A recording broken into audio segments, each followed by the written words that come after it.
Assalamualaikum warahmatullahi wabarakatuh. Perkenalkan, nama saya Jihan Muhammad, NIM 151430099. Saya dari kelas 1E program studi PGSD. Video ini dibuat untuk memenuhi tugas mata kuliah manajemen kelas dari dosen pengampu Bapak Dr. Rustam I. Husain SAG MPD dengan materi penayangan video manajemen kelas yang baik. Sebagai seorang guru, memiliki kelas yang teratur, terstruktur, dan kondusif sangat penting untuk menciptakan lingkungan belajar yang positif dan produktif. Melalui video ini, kami akan memperkenalkan fungsi utama pengelolaan kelas yang dapat membantu Anda mencapai tujuan tersebut. 1. Pembentukan aturan dan prosedur kelas. A. Penjelasan tentang pentingnya aturan dan prosedur yang jelas dan konsisten. B. Langkah-langkah dalam membangun aturan dan prosedur yang sesuai dengan kebutuhan kelas. C. Komunikasi aturan dan prosedur kepada siswa dan menjaga konsistensinya. 2. Penciptaan lingkungan belajar yang positif. A. Membangun hubungan yang baik antara guru dan siswa. B. Mendorong kerjasama dan interaksi antar siswa. C. Memfasilitasi dan menghargai keberagaman dalam kelas. 3. Penerapan strategi pengajaran yang efektif.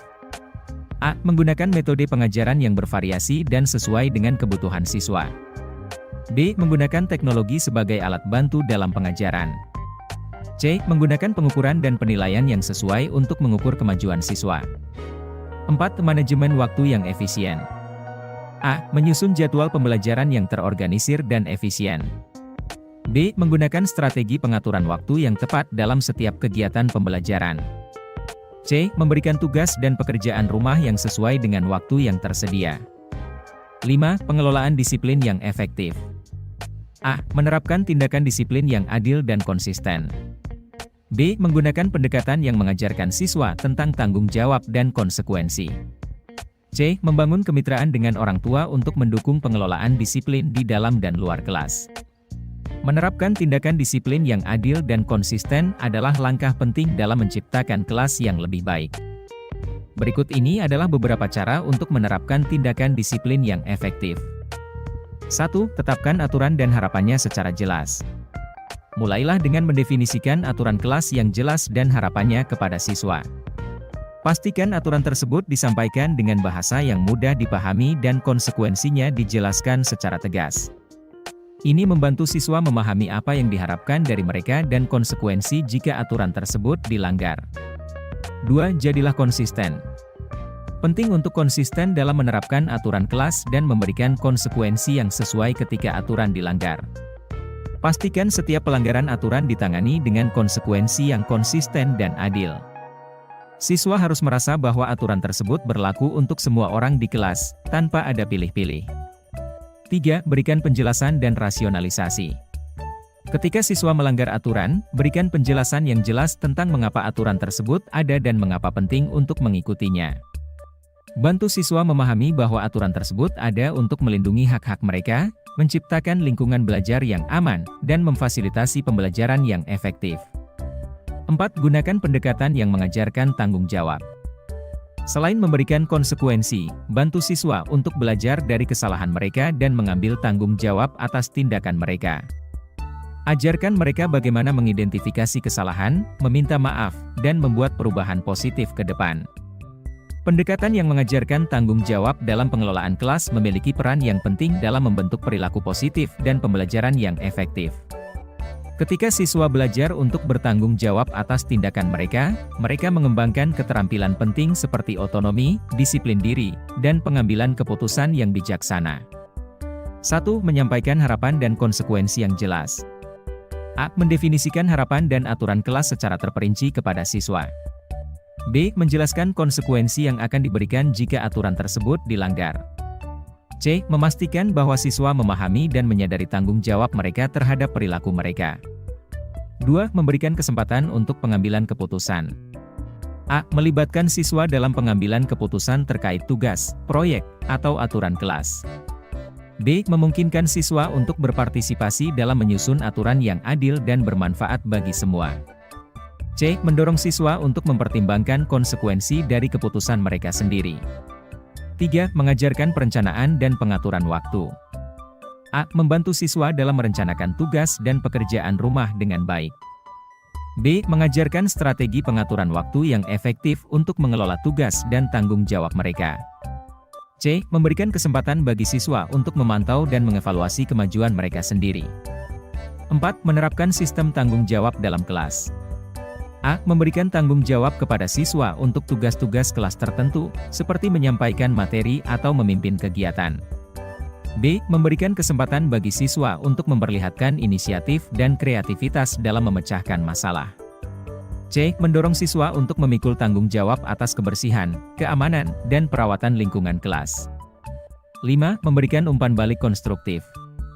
A. Memberikan umpan balik yang konstruktif terkait dengan tanggung jawab siswa.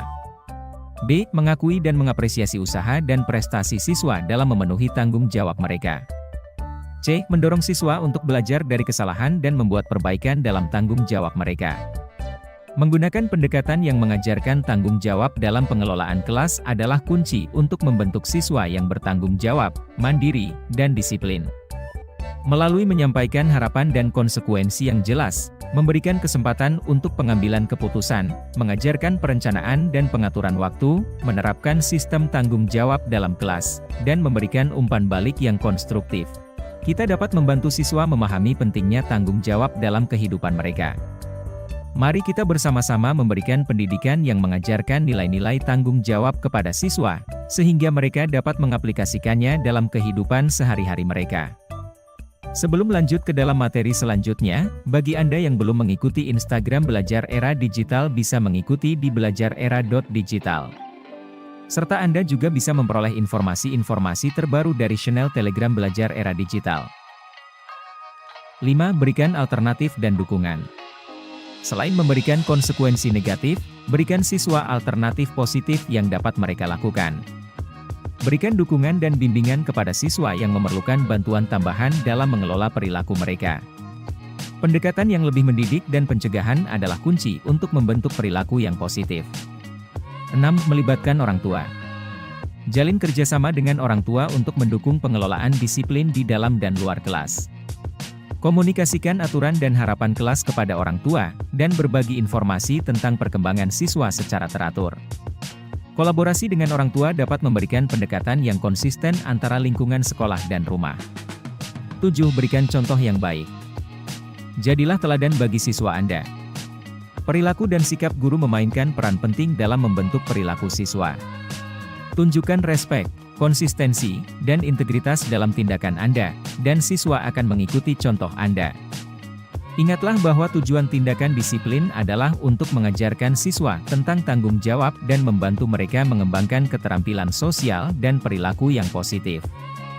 Dengan menerapkan tindakan disiplin yang adil dan konsisten, Anda akan menciptakan lingkungan kelas yang lebih baik, di mana siswa merasa aman, terlibat, dan siap untuk belajar. Kesimpulannya, pengelolaan kelas yang efektif memainkan peran yang sangat penting dalam meningkatkan hasil belajar siswa. Dengan mengimplementasikan fungsi-fungsi utama pengelolaan kelas ini, Anda dapat menciptakan lingkungan yang kondusif bagi belajar dan pertumbuhan siswa. Jadilah guru yang berdedikasi dalam menciptakan kelas yang inspiratif dan memberikan dampak positif yang besar pada masa depan siswa. Hakikat manajemen kelas adalah penciptaan kondisi belajar siswa yang lebih efisien, sedangkan kondisi belajar yang kondusif merupakan prasyarat yang paling penting bagi kelancaran terselenggaranya kegiatan belajar siswa, sehingga dengan lancarnya proses pembelajaran berpengaruh terhadap hasil belajar yang lebih optimal.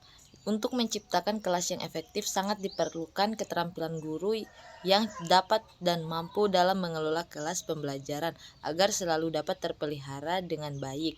Manajemen kelas yang baik adalah yang dapat melayani dan membantu kebutuhan siswa dalam pembelajaran. Oleh karena itu, karakteristik dan kebutuhan siswa adalah hal yang paling pertama yang perlu diketahui dan diperhitungkan oleh guru dengan sebaik-baiknya.